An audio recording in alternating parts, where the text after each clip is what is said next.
ಒಂದು ಸಣ್ಣ ಪ್ರಶ್ನೆ, ಸಣ್ಣದಾಗೆ ಉತ್ತರ ಕೊಡಬೇಕು ನೀವು. ಗೋಕಾಕ್ ಚಳುವಳಿ ಕೇಳಿದರೆ ಹೆಸರು, ಯಾಕೆ ನಡೀತು ಗೋಕಾಕ್ ಚಳುವಳಿ, ಯಾಕೆ ಮಾಡಿದ್ರು ಅಂತ ಯಾರಾದರೂ ಪಬ್ಲಿಕ್ ನಮ್ಮ ತಂಡ ಬಿಟ್ಟು ಬೇರೆ ಯಾರಾದರೂ ಪಬ್ಲಿಕ್ ಬಂದಿರೋರು ಯಾರಾದರೂ ಹೇಳೋದಿದ್ದರೆ 2 ಸಾಲಲ್ಲಿ ಹೇಳ್ಬೋದು. ಕನ್ನಡ ಕಡ್ಡಾಯವಾಗಿ ಆಡು ಭಾಷೆಯಾಗಿ ಮತ್ತು ಅಲ್ಲ ಕನ್ನಡ ಆಡು ಭಾಷೆಯಾಗಿ ಮುಂಚೆಯಿಂದ ಇದೆ. ಫಸ್ಟ್ ಲ್ಯಾಂಗ್ವೇಜ್ ಕನ್ನಡ ಆಗಬೇಕು ಅಂತ ಎಲ್ಲ ಸ್ಕೂಲ್ಗಳಲ್ಲಿ ಅದನ್ನು ಅಳವಡಿಸೋಕ್ಕೋಸ್ಕರ ಅದನ್ನು ಚಳುವಳಿ ವಾಟಾಳ್ ನಾಗರಾಜ್ ಅವ್ರು ಸ್ಟಾರ್ಟ್ ಮಾಡಿದ್ರು ಅನ್ಕೋತೀನಿ. ಸ್ವಲ್ಪ ಮಟ್ಟಿಗೆ ಸರಿ. ಓಕೆ, ಕೂತ್ಕೊಳ್ಳಿ. Thank you madam. ನಮ್ಮ ಭಾಷೆ ಕನ್ನಡ, ಇದು ಸರಿ, ನಮ್ಮ ಭಾಷೆ ಕನ್ನಡ. ಆದರೆ ನಮ್ಮ ರಾಜ್ಯ ಸರ್ಕಾರದಲ್ಲಿ ಅಧಿಕೃತವಾಗಿ ಕನ್ನಡನ ಆಡಳಿತ ಭಾಷೆಯಾಗಿ ಮಾಡಿರಲಿಲ್ಲ. ಅಲ್ಲಿವರೆಗೂ ನಿಮ್ಗೆ ಏನೇ ಒಂದು ಬಂದರೂ ಕೂಡ ವಿಷಯ ಬಂದು ಅಥವಾ ಏನಾದರೂ ಹೇಳಬೇಕಾದ್ರೆ ಅದು ಇಂಗ್ಲೀಷ್ನಲ್ಲಿ ಮಾತ್ರ ಇರ್ತಿತ್ತು, ಕನ್ನಡದಲ್ಲಿ ಇರ್ತಿರಲಿಲ್ಲ.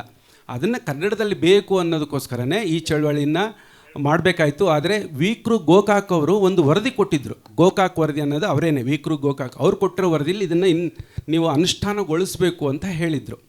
ಆದರೆ ನಮ್ಮ ಸರ್ಕಾರ ಮೀನ, ಮೇಷ, ಇನ್ನೊಂದು 2 ಯಾವ ರಾಶಿ ಇದ್ದಾವೆ ಆ ರಾಶಿಗಳೆಲ್ಲ ಎಣಿಸ್ತಾ ಇತ್ತು. ಅದಕ್ಕೆ ಪಾಟೀಲ್ ಪುಟ್ಟಪ್ಪ ಅವರು ಈ ಒಂದು ಚಳುವಳಿಯ ರೂಪವನ್ನು ಮಾಡಿದ್ರು. ಅದನ್ನು ಮುಂದುವರ್ಸ್ಕೊಂಡು ಹೋದಂಥವರು ಇನ್ನೂ ಕೆಲವರು ಇದ್ದಾರೆ. ಆದರೆ ಆ ಪಾಟೀಲ್ ಪುಟ್ಟಪ್ಪ ಅವರು ಒಂದು ದಿವಸ ಹೇಳ್ತಾರೆ, ಇದಕ್ಕೆ ಡಾಕ್ಟರ್ ರಾಜ್ಕುಮಾರ್ ಅವರು ಧುಮುಕ್ಲಿ ಶಕ್ತಿ ಜಾಸ್ತಿ ಬರುತ್ತೆ ಅಂತಾರೆ.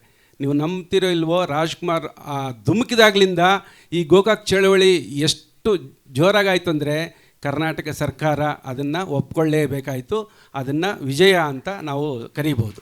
ನೋಡಿ, ನಮ್ಮ ನೆಲದಲ್ಲಿ ನಮ್ಮ ಭಾಷೆ ಅಧಿಕೃತ ಭಾಷೆ ಆಗೋಕ್ಕೆ ನಾವು ಅಷ್ಟು ಕಷ್ಟಪಡಬೇಕಾದಂಥ ಸಂದರ್ಭ ಬಂತು. ಇದನ್ನು ಯಾಕೆ ಹೇಳ್ತಿದ್ದೀನಿ ಅಂದರೆ, ರಾಜ್ಕುಮಾರ್ ಅವರು ಮುಂಚೆ ಯಾವುದೇ ಸಮಾರಂಭಕ್ಕೆ ಹೋದರೆ ಒಂದು ಹಾಡು ಹಾಡ್ತಿದ್ರು. ಅಂದರೆ ಇದು ಭಾಳ ಮುಂಚಿಂದ ಹೇಳ್ತಾ ಇರೋದು. ಯಾವ್ದಾರ ಕರೆದ್ರೆ ಅಲ್ಲಿ ಹೋದಾಗ ಅಣ್ಣವರೇ ಹಾಡು ಹಾಡಿ ಅಂತ ಶಿವಪ್ಪ ಕಾಯತೊಂದೆ ಮೊದಲು ಹಾಡ್ತಾಯಿದ್ರು. ಅದಾದಮೇಲೆ ಇನ್ನೂ ಈ ಚಳುವಳಿ ಶುರುವಾದಾಗ ಒಂದು ಹಾಡನ್ನು ನಿಮಗೆ ನೆನಪಿದೆಯಾ? ಯಾವುದಾದ್ರೂ ಯಾವುದೇ ಸಭಾ ಸಮಾರಂಭಗಳಲ್ಲಿ ಹೋದಾಗ ಅಣ್ಣವರೇ ಒಂದು ಕೊನೆಗೆ ಒಂದು ಹಾಡಿ ಅಂತಂದರೆ ನಾನಿರುವುದೇ ನಿಮಗಾಗಿ ಹಾಡನ್ನು ಹಾಡ್ತಾಯಿದ್ರು. ಈ ಚಳುವಳಿ ಎಲ್ಲ ಮುಗಿದು ಸಕ್ಸಸ್ ಆದ ಮೇಲೆ ಅವ್ರದ್ದು ಒಂದು ಚಿತ್ರ ಚಲಿಸುವ ಮೋಡಗಳು ಅಂತ ಶೂಟಿಂಗ್ ಆಗ್ತಾ ಇರುತ್ತೆ. ಇನ್ನೇನು ಅದು ಬಿಡುಗಡೆ ಸಂದರ್ಭದಲ್ಲಿ ಇರುತ್ತೆ. ಆವಾಗ ನಮ್ಮ ಚಿ ಉದಯಶಂಕರ್ ಅವರು ಅಣ್ಣವ್ರನ್ನ ಕೇಳ್ತಾರೆ, ಅಣ್ಣವರೇ ನೀವು ಈ ಚಲಿಸುವ ಮೋಡಗಳಲ್ಲಿ ಒಂದು ಕನ್ನಡದ ಹಾಡನ್ನು ಹಾಡ್ಬಿಡಿ, ಅದು ನಮ್ಮ ಕನ್ನಡಿಗರಿಗೆಲ್ಲ ನೀವು ಈ ಚಳುವಳಿಯಲ್ಲಿ ಗೆದ್ದಿದ್ದಕ್ಕೆ ಒಂದು ಕೊಡುಗೆ ಥರ ಆಗುತ್ತೆ ಅಂತ ಹೇಳಿದಾಗ ಆಗ್ಬೋದು ಅನ್ನೋ ಥರ ಹೇಳ್ತಾರೆ. ಅದಕ್ಕೆ ಉದಯಶಂಕರ್ ಹೇಳ್ತಾರೆ, ನಾನು ಕನ್ನಡದ ಹಾಡನ್ನು ಬರ್ಕೊಡ್ತೀನಿ ಅಂತ. ನಿರ್ದೇಶಕರ ಜೊತೆ ಮಾತಾಡಿದಾಗ ಈ ಹಾಡನ್ನು ಎಲ್ಲಿ ಸೇರಿಸೋದು ಅಂತ ಅಂದಾಗ ಸ್ವಲ್ಪ ಕಥೆಯನ್ನು ಬದಲಾವಣೆ ಮಾಡ್ತಾರೆ. ನಾಯಕಿಗೆ ಹಿಂದಿ ಮಾತ್ರ ಬರ್ತಾ ಇದೆ, ಕನ್ನಡ ಬರಲ್ಲ ಅನ್ನೋ ಥರ ಮಾಡಿ ಸ್ವಲ್ಪ ಮಟ್ಟಿಗೆ ಅವರು ದೆಹಲಿಯಿಂದ ಬಂದಿದ್ದಾರೆ ಅನ್ನೋ ಥರ ಮಾಡ್ತಾರೆ. ಆಮೇಲೆ ಈ ಒಂದು ಕನ್ನಡವನ್ನು ಅವರಿಗೆ ಹೇಳಿಕೊಡೋಂಥ ಸಂದರ್ಭ ಸೃಷ್ಟಿ ಮಾಡಿ ಅಣ್ಣವರು ಆ ಹಾಡನ್ನು ಹಾಡ್ತಾರೆ. ಅದೇ ಹಾಡು ಯಾವುದು? ಜೇನಿನ ಹೊಳೆಯೋ ಹಾಲಿನ ಮಳೆಯೋ.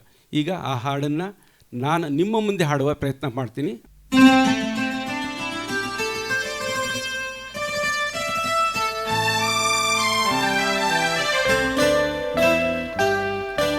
ಜೇನಿನ ಹೊಳೆಯೋ ಹಾಲಿನ ಮಳೆಯೋ ಸುದಿಯೋ ಕನ್ನಡ ಸವಿ ನುಡಿಯೋ. ಜೇನಿನ ಹೊಳೆಯೋ ಹಾಲಿನ ಮಳೆಯೋ ಸುದಿಯೋ ಕನ್ನಡ ಸವಿ ನುಡಿಯೋ. ವಾಣಿಯ ವೀಣೆಯ ಸ್ವರ ಮಾಧುರ್ಯವೋ ಸುಮಧುರ ಸುಂದರ ನುಡಿಯೋ. ಜೇನಿನ ಹೊಳೆಯೋ ಹಾಲಿನ ಮಳೆಯೋ ಸುದಿಯೋ ಕನ್ನಡ ಸವಿ ನುಡಿಯೋ.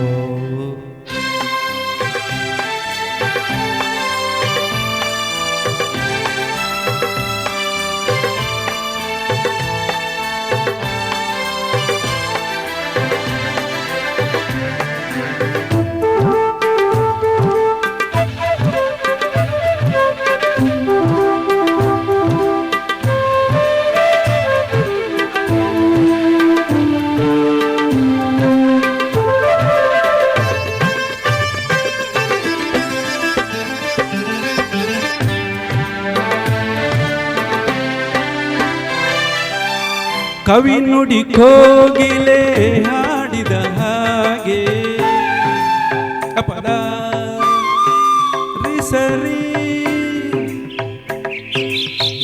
ಪದ ಸರಿದ ಸವಿ ನುಡಿ ತಣ್ಣನೆ ಗಾಳಿಯ ಹಾಗೆ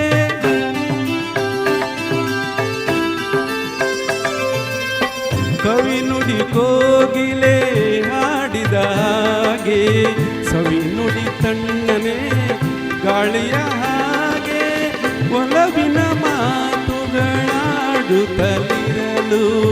ಮಲ್ಲಿಗೆ ಹೂಗಳು ಅರಳಿದ ಹಾಗೆ ಮಕ್ಕಳು ನುಡಿದರೆ ಸಕ್ಕರೆಯಂತೆ ಅಕ್ಕರೆ ನುಡಿಗಳು ಮುತ್ತುಗಳಂತೆ ಪ್ರೀತಿಯ ನೀತಿಯ ಮಾತುಗಳೆಲ್ಲ ಸುಮಧುರ ಸುಂದರ ನುಡಿಯೋ ಆಹಾ ಜೇನಿನ ಹೊಳೆಯೋ ಹಾಲಿನ ಮಳೆಯೋ ಸುದಿಯೋ ಕನ್ನಡ ಸವಿ ನುಡಿಯೋ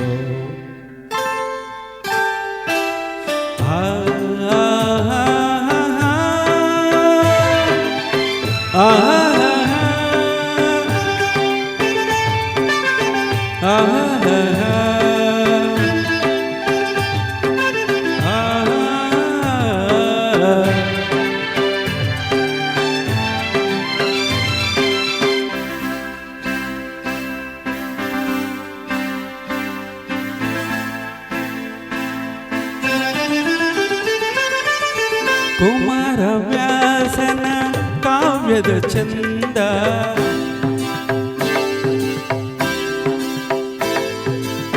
ಕವಿ ಸರ್ವಜ್ಞನ ಪದಗಳ ಅಂದ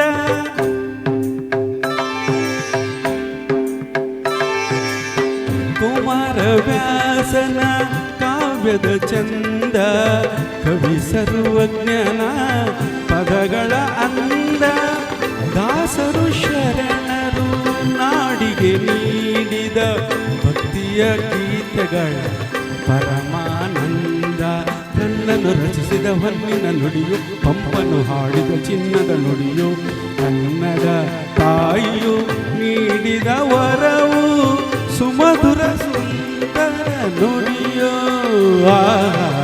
ಜೇನಿನ ಹೊಳೆಯೋ ಹಾಲಿನ ಮಳೆಯೋ ಸುಧೆಯೋ ಕನ್ನಡ ಸವಿ ನುಡಿಯೋ ವಾಣಿಯ ವೀಣೆಯ ಸ್ವರ ಮಾಧುರ್ಯವೋ ಸುಮಧುರ ಸುಂದರ ನುಡಿಯೋ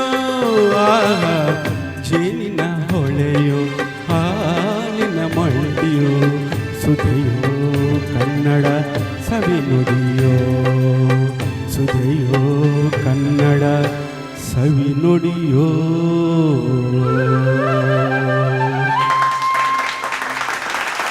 ಧನ್ಯವಾದಗಳು. ಕನ್ನಡಕ್ಕೆ ಒಂದು ಮೂರ್ತಿ ರೂಪ ಕೊಡಬಹುದು ಅಂತಾದರೆ ಅದು ನಿಸ್ಸಂಶಯವಾಗಿ ಡಾಕ್ಟರ್ ರಾಜ್ಕುಮಾರ್. ಅವರ ಅಪ್ಪಟ ಆರಾಧಕರು ನವೋದಯ ನಾಗರಾಜ್ ಅವರು ಅವರ ಜನಪ್ರಿಯ ಗೀತೆಯನ್ನು ಬಹಳ ಅದ್ಭುತವಾಗಿ ಸಾದರಪಡಿಸಿದ್ದಾರೆ. ಅವರಿಗೆ ಜೋರಾದ ಚಪ್ಪಾಳೆಯ ಧನ್ಯವಾದಗಳು. ಬರೀ ನೀರು ಕುಡಿದ್ರೆ ಹಿಂಗೆ ಹಾಡ್ತೀರಾ ಸರ್?